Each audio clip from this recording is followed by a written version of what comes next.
Okay, folks, so we left off here, and I'm going to continue to the next slide and change my perspective of the next slide so that you can have a larger view. So if we have a patient that's having a problem with airway, breathing, or circulation, we can then go to determine how we respond next by looking to see if our patient is responsive or unresponsive. So a patient who is unresponsive that's having an airway problem, the first thing we would like to do is open and maintain the airway. So we're going to go to this video here and play it so that you can see two airway management techniques.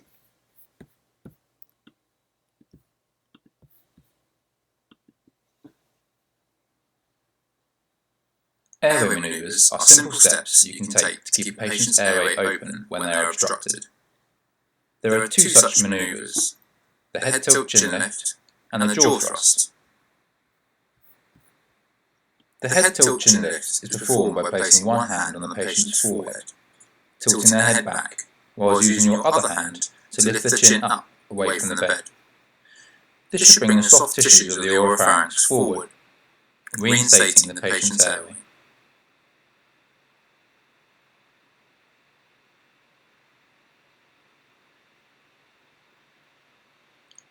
The second manoeuvre, a jaw thrust, is performed stood at the head of the bed. Place the thenar eminence of each hand on the corresponding zygomatic arch of the patient's face. From here, place your index and middle finger under the angle of the patient's jaw. Then bring your fingers up towards your thenar eminences, lifting the patient's jaw forward over their top teeth. This will bring the soft tissues of the back of the oropharynx forward, thus reopening the airway.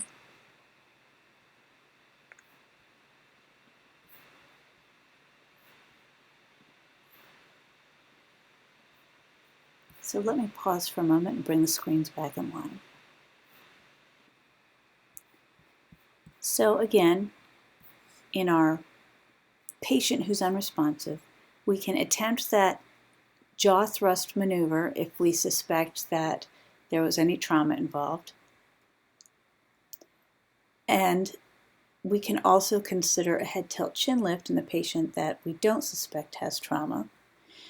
However, both those maneuvers require the use of both hands, and we have these airway adjuncts that we can utilize to perform the same object of lifting the tongue off the back of the throat. So over here are oropharyngeal airways, OPAs, and they are inserted into the mouth for a patient who is unresponsive and does not have a gag reflex.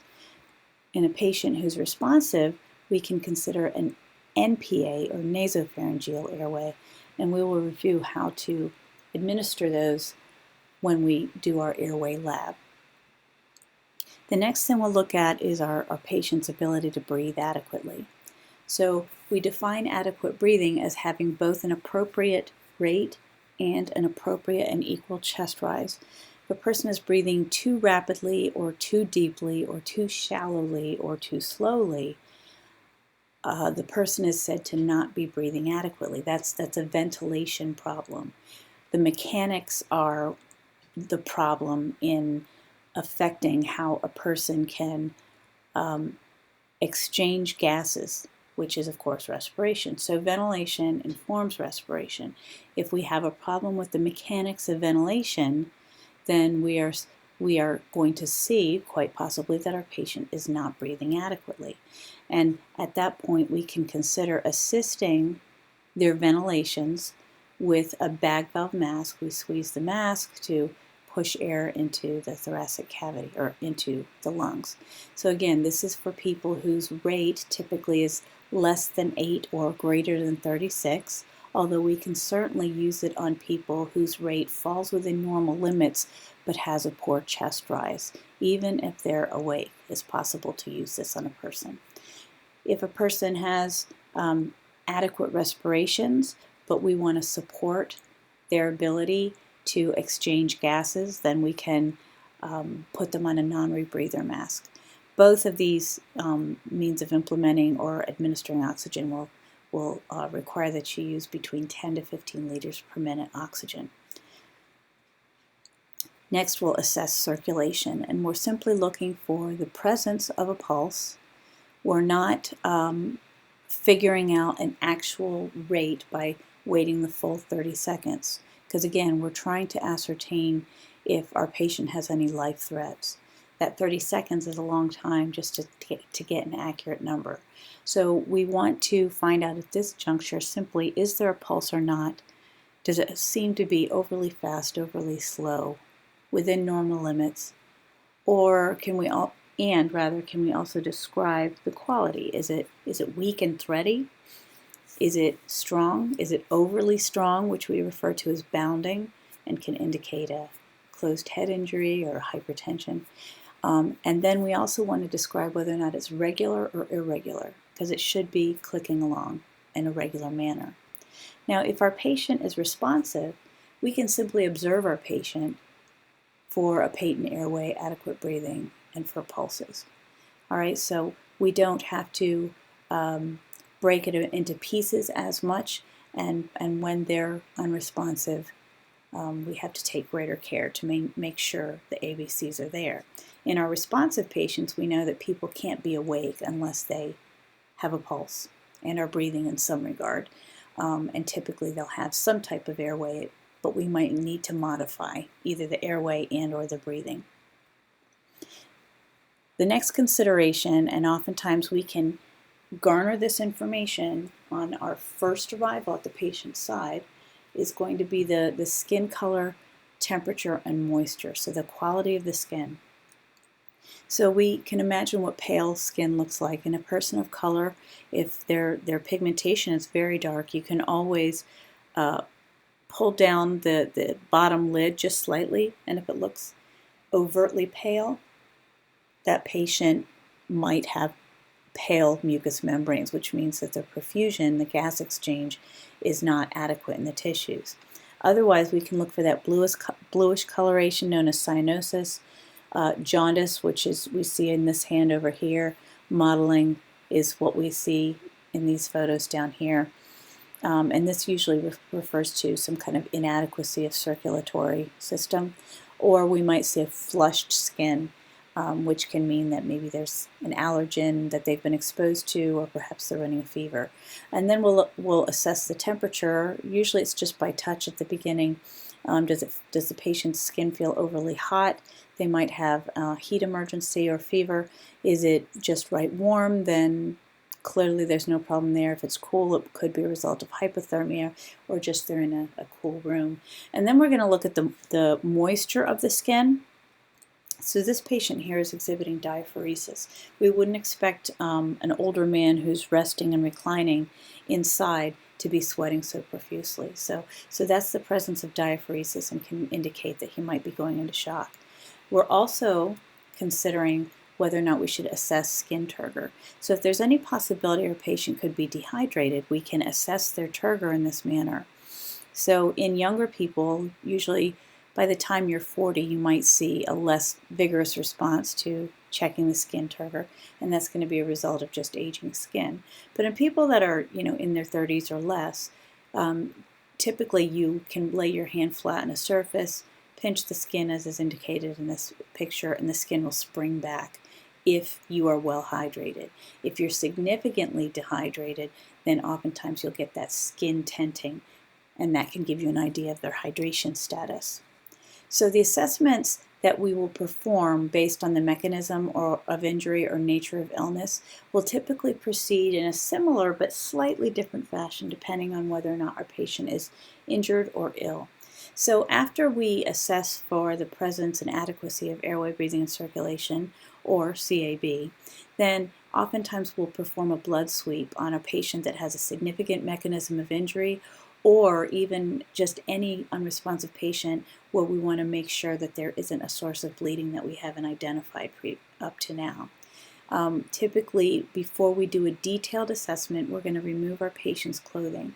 Now, whether or not that takes place at the end of the primary assessment or right before the beginning as part of the secondary assessment, it doesn't really matter so much. As long as we remember that once our patient's clothes are removed, it's important to guard their privacy and keep them covered with a blanket when it comes time to move them.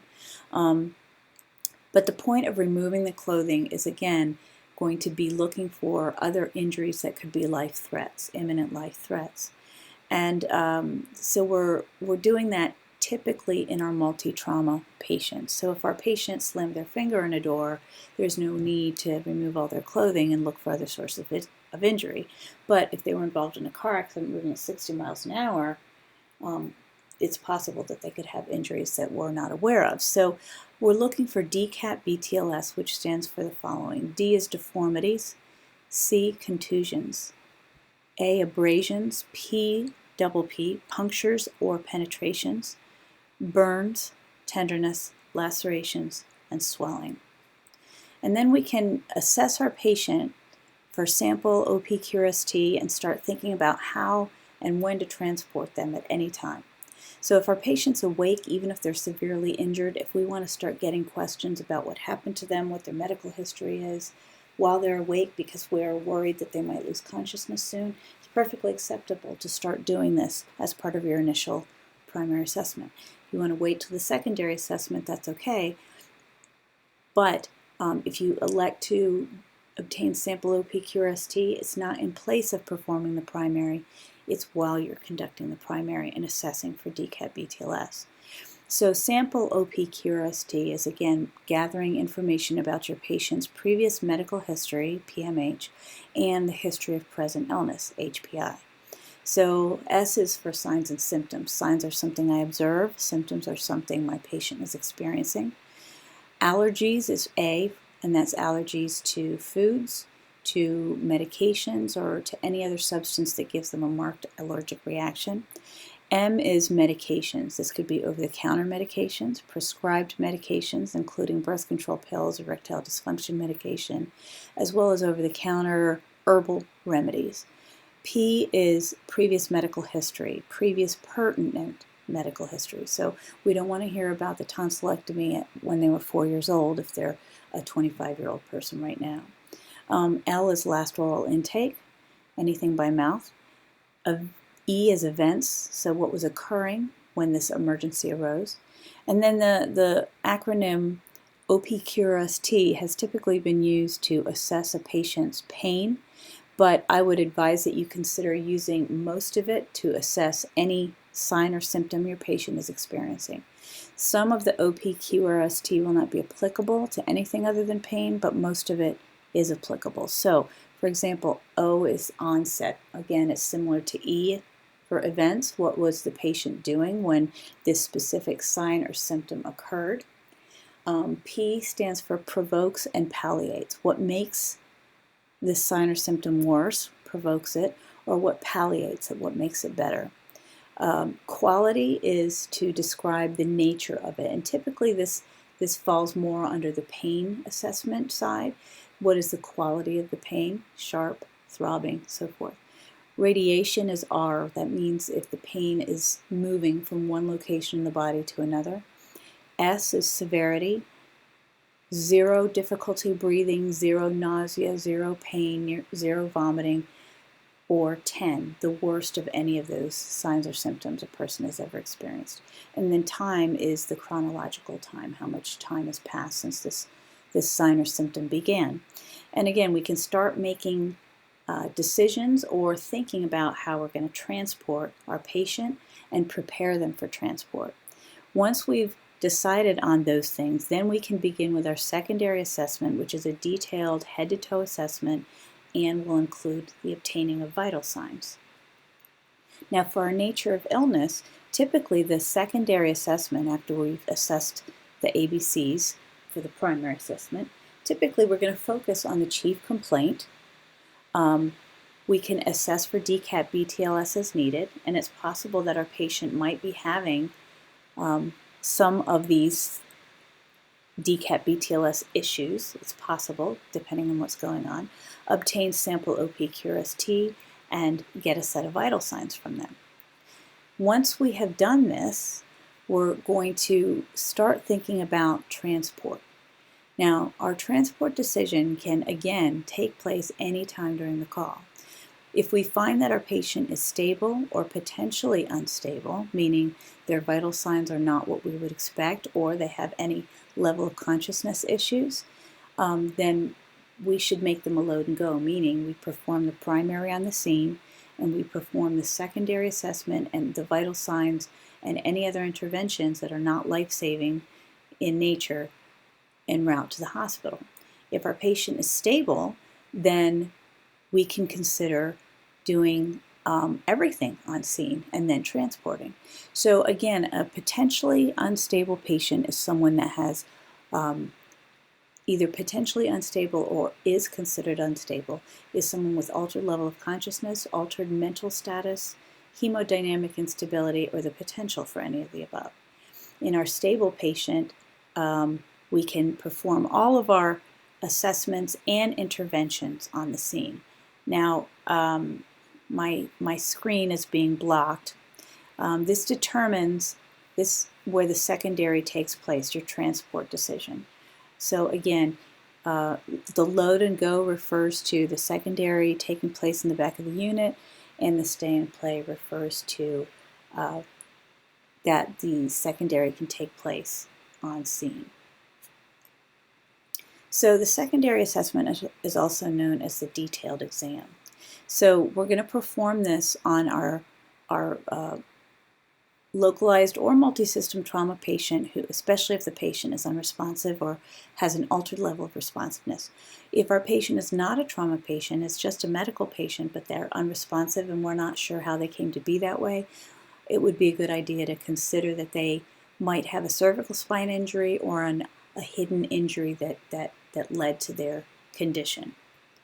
So we are going to perform a detailed inspection of the wounds and the body, looking for additional wounds. So if a patient has just a localized traumatic injury, then we can do a detailed inspection of the localized area.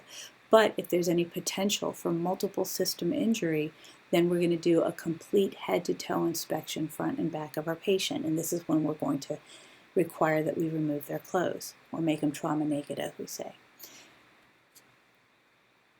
With our medical patients, particularly if they're not unresponsive, it'll be a detailed questioning inspection pertaining to the chief complaint. But we should also consider 2 other similar conditions and do inspections and assessments for those 2 other conditions that it might be as well, just to make sure that if we think it's a chest pain patient, let's rule out something that acts like chest pain, that shares signs and symptoms in common, and let's assess for those 2 other conditions as well. And if we find that they're negative, then we can feel more comfortable with proceeding with a working diagnosis of chest pain instead. So the techniques are going to include questioning our patient, inspecting our patient, auscultation, and palpation. And when we palpate, we're looking for crepitus or grinding on palpation, subcutaneous emphysema, and typically you'll find that along the collarbones in the upper chest. That's air trapping under the skin. That usually means there's an injury to the trachea or the bronchioles somewhere, and it'll feel like bubble paper or bubble wrap. Pulsating masses, oftentimes you'll find that in a person's abdomen, and it could mean that they have a bulge or an aneurysm in their aorta, and then we might be looking for tenderness or rebound tenderness on palpation as well. So in addition to the questioning, inspection, auscultation, and palpation, of course we're getting sample OP-QRST, we're checking for DCAT BTLS, and we're listening for lung sounds. All right, so the sampling or the sample OP-QRST pertains to questioning, we'll inspect for DCAT BTLS, we'll auscultate for wheezes, rhonchi, rales, or the absence of lung sounds or diminishment of lung sounds, and then we'll palpate for these other signs that we referred to here. Now, when it comes to auscultating lung sounds, I want to point out some landmarks for you. The line that's in green is pointing to the mid-clavicular line, and you can see if you were to draw a line halfway across, intersecting with the clavicle, that would be mid-clavicular. All right, so The line in orange refers to the mid-axillary region, and the line in blue refers to the region of the bases of the lungs. So ideally, when we listen to lung sounds, we're going to start on one side and compare the other side. So first at midclavicular on one side and then the other. Then we will start at mid-axillary, right along their, underneath their arm, and listen on the opposite side and compare. Then we'll listen at the base on one side and listen at the base on the other side. And we're comparing side to side when we auscultate lung sounds. You'll practice that in lab as well. Now, I'm not going to play these lung sounds here, but I will upload the link. I just wanted to point out to you that YouTube also has some links for lung sounds so that you can practice hearing what they sound like. Now, the techniques of the physical exam, the detailed physical exam, are going to be, again, inspection and palpation, including auscultation. There will be a detailed inspection of the cranium, inclusive of the secondary exam for multisystem trauma patients, and then you'll secure your patient to a backboard. We will practice all of this during lab, obviously. If you'd like to see some various techniques of practicing these skills, you can go to Blackboard, click on Course Documents, Web Links, and then click on the Virginia Office VMS video, and there's a series of, I believe, 9 videos that detail all the skills you're responsible for knowing, including a medical and a trauma assessment. Now, when it comes time to obtain your vital signs, it's important that you recall that for both a heart rate and a respiratory rate, you should obtain that for no less than 30 seconds. It's not possible to ascertain if your patient has an unusual rhythm to their respiratory rate or their heart rate, or any periods of absences of the pulse or the respiratory rate unless you count for the full 30 seconds. So again, we're noting the quality of both the heart rate and the respiratory rate, as well as the rate itself. With the respiratory rate, we're going to be looking for patterns as well as increased work of breathing. So when we're talking about increased work of breathing, we're talking about a person who looks like they're having to work hard to breathe. And we've all seen a person right after they've run a strenuous race, right? They tend to be leaning over, resting their palms on the tops of their thighs. That's called the tripod position. They tend to be breathing hard. We can see the muscles in between their rib cage sucking in and out. We might see their nostrils flaring. We might see their lips kind of pursed, pinched together in a way. That's all called increased work of breathing, and that is not a normal finding in any other instance unless they've physically exerted themselves. The blood pressure we're also going to consider looking at, and we'll discuss that in a moment. So this picture here is going to be a depiction of respiratory patterns, okay? So whenever you see the uphill hump, if you will, that's one, either the inspiration or the expiration in this pattern. So when you see deep and rapid, that's hyperventilation. This refers to slow respiratory pattern. Down here is a deep and rapid, and then it's followed by shallow and rapid, and then followed by a period of apnea. So there are patterns that you might see, and in some people, for example, this deep and rapid pattern here, we'd expect to see that in a patient whose blood sugar is too high. It's called Kussmaul's respirations. But if a person is hyperventilating with no underlying metabolic issue, it might be anxiety, and we'll coach that person to slow their breathing down. But in a person who's breathing rapidly to try and compensate for a metabolic issue, we don't coach them to slow their rate down. So it really is important to pay attention to patterns and rate. Now, when we look at the blood pressure, it's important that when we assess the blood pressure, that we remember that an average blood pressure is 120/80. That number will typically increase with age. It'll typically also increase with stress or pain. And when we say increase, we don't mean 200/100.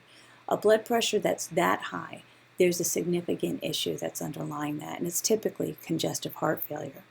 People that have hypertension as they age will typically end up with a systolic of like 150/100. high 80s or 150 over 90. But again, if you're seeing triple digits for the diastolic, the bottom number, and then well over high 100s for the top number, the systolic number, then that should really cue your attention that there might be a congestive heart failure issue going on.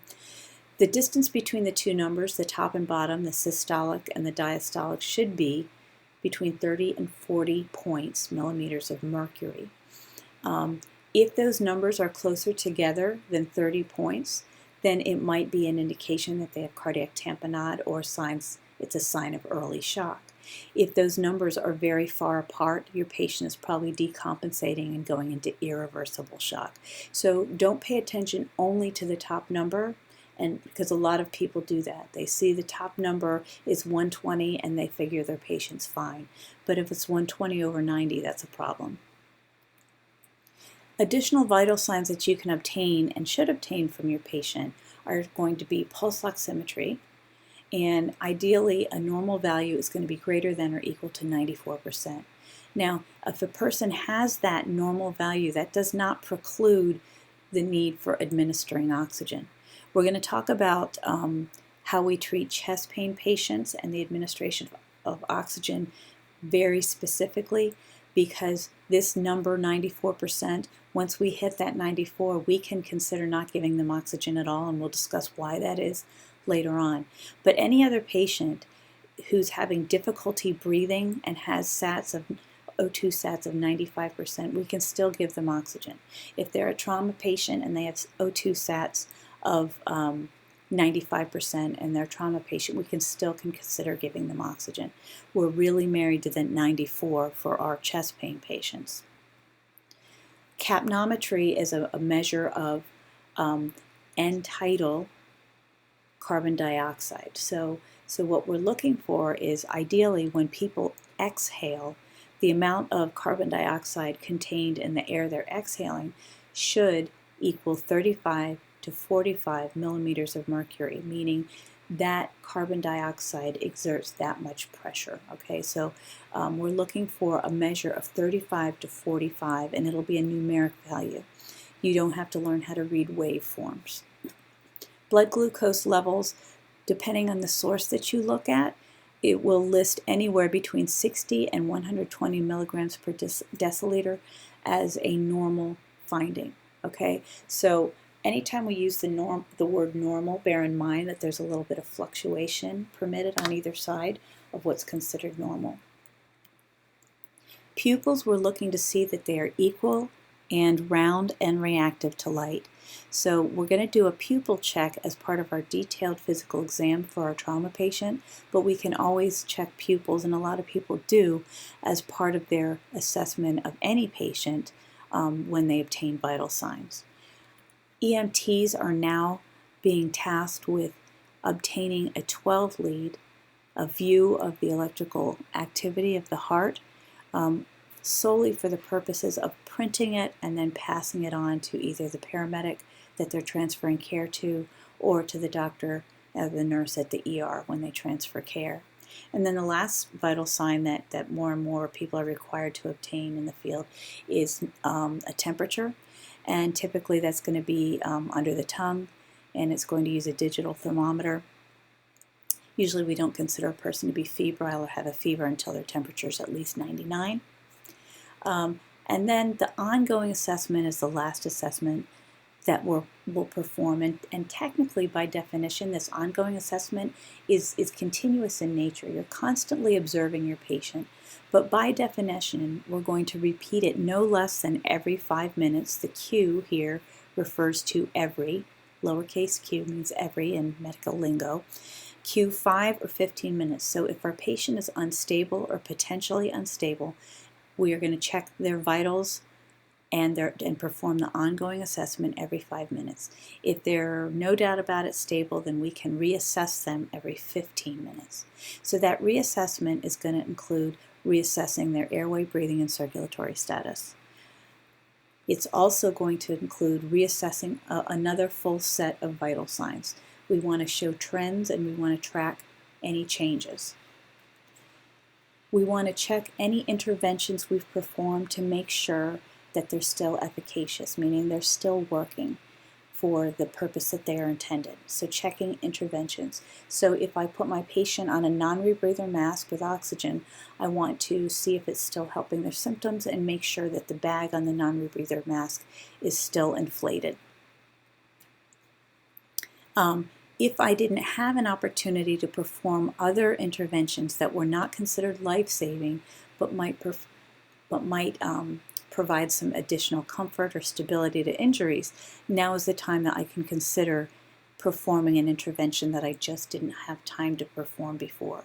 You may or may not ever get to these other interventions. If you have an airway, breathing, or circulation threat, then you may never get past maintaining the airway, breathing, or circulatory status. You might be so busy just supporting your patient with their ABCs that you never have an opportunity to even obtain vital signs. And that's perfectly acceptable if you are having those kinds of challenges in the back of the unit. We can also check again the efficaciousness of previous interventions, make sure they're still working. So if we applied a tourniquet to control bleeding, we want to do a quick check of the appendage to make sure that the bleeding is still stopped and that nothing has changed there.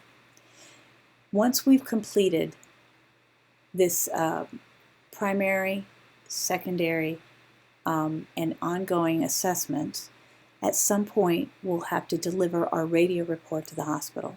This is an abbreviated report, a snapshot, if you will, so the hospital staff has a general idea of what you're bringing in.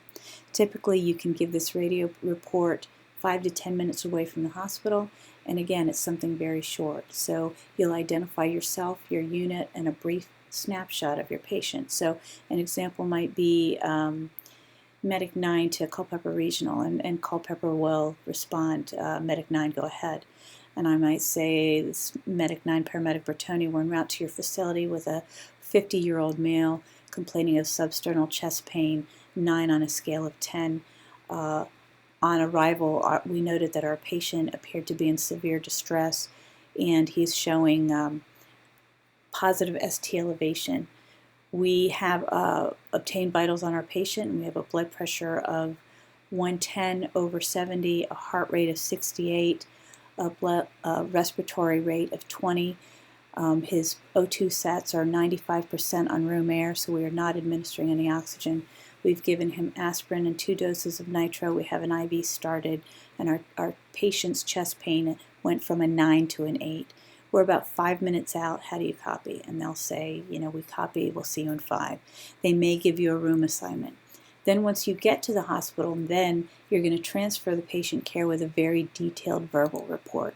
So then that might include that when we arrived, our patient appeared very distressed. He was pale, very diaphoretic. He had an episode of vomiting with the onset of the chest pain. We directed him to take the aspirin and got an IV started. We drew some labs for you. The 12 lead came back showing an ST elevation. This is not what an EMT would say necessarily, the ST elevation part, but you could hand the 12 lead to the docs and say, we obtained the 12 lead, this is what we found. We treated our patient for shock and withheld the oxygen because his SATs were okay. His lung sounds were clear on auscultation. When we did an assessment to see if he was having any other pain, he denies pain anywhere else. He does have a history. This has happened to him before, and he's scheduled to have bypass surgery. This is all the detailed information that you don't want to address over the radio, right? We want to fill in the blanks when we get to the hospital. Once you complete your transfer, then you'll complete your patient care report, and typically this is going to be on a laptop and a computer program. Most agencies in the area use ImageTrend, and once you complete that, then you'll let dispatch know that you're ready to take additional calls, and that will close out the assessment process and patient care process for that patient. All right, so bear in mind you will be practicing assessment skills, practicing obtaining vital signs, and you'll be introduced to all the equipment, and we'll be practicing with it many times in the future. And then in the meantime, if you want to see how these processes work, again, go onto Blackboard. Now to complete this, there will be an attached document. Open the document, save it as directed, answer the questions, and then upload the document, and this will serve to substantiate your attendance per the program director, the dean, and the provost of our program. Okay, thanks for your attention and have a great day.